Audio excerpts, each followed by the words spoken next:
Good morning, everybody. Hear everybody over there crowing. So, you got some acreage, or a little bit of acreage, and you want to start homesteading, but you've overwhelmed yourself learning it so much and studying it so much, you don't know where to start. Well, I'll help you with that today. Let's say you got 5 acres. Yep, just 5. That's where we're going to start at. Seems like a good number. 5 acres. You're going to take 1 acre of that. That's where your home site's going to be at.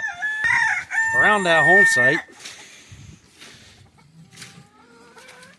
we'll start with the most obvious. You can hear them in there. We'll start with the chickens. I know some people have researched pigs, cows, and other stuff like that.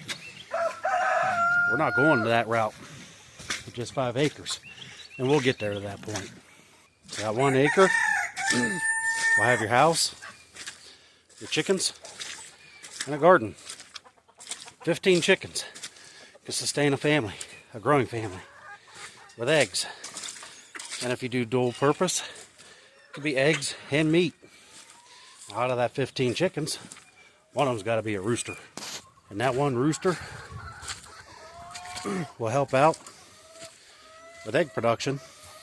And not only egg production, your meat production as well, for your meat chicken herd flock.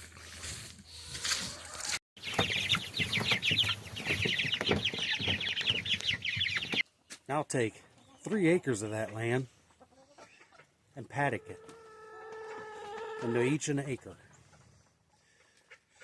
And that's where you think maybe goats or sheep. Now with goats and sheep, that's a better choice than cows. You're only going to be able to handle 1 cow in that. Goats, we'll say a dozen.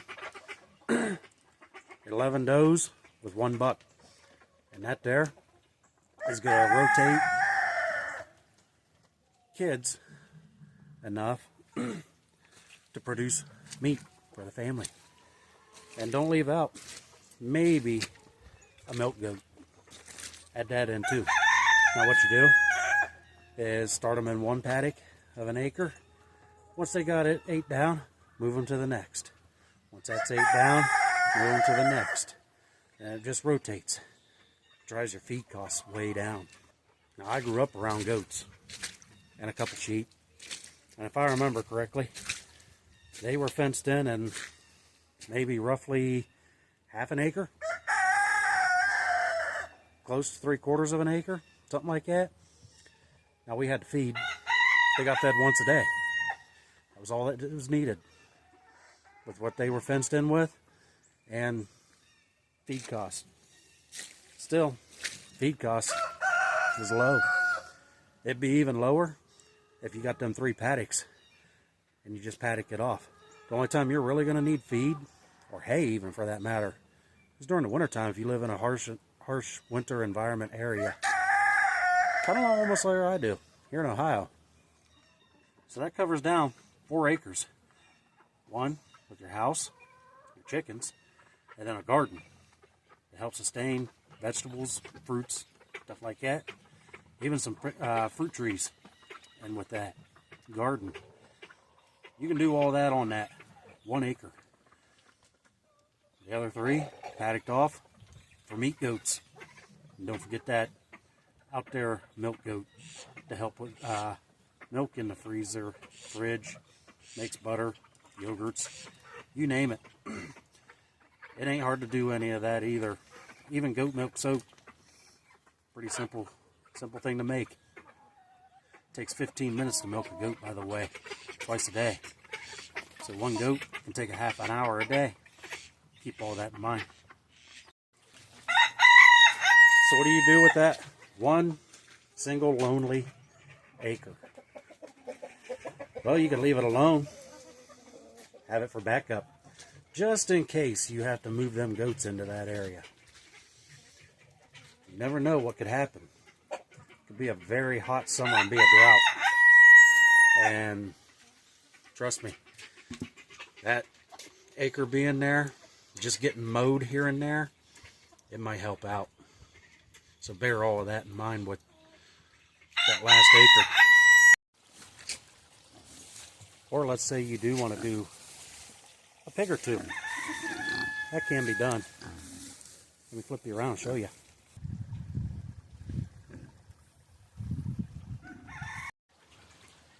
Yep. 2 pigs. Now key in. They're heritage breed. They are coonies.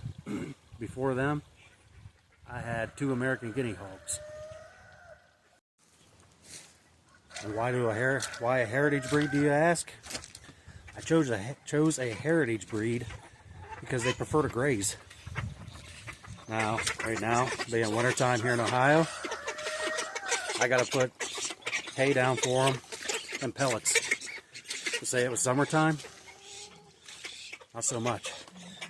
But even the feed costs that I have to get for them for the week, yeah, it ain't much.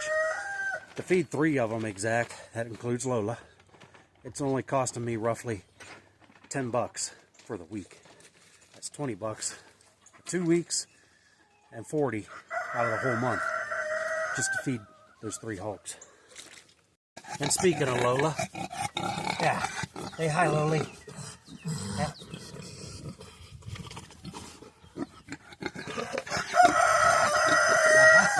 You gonna talk? Okay. Now Lola will never go on the chopping block. As for any other we have here, they'll be at the chopping block.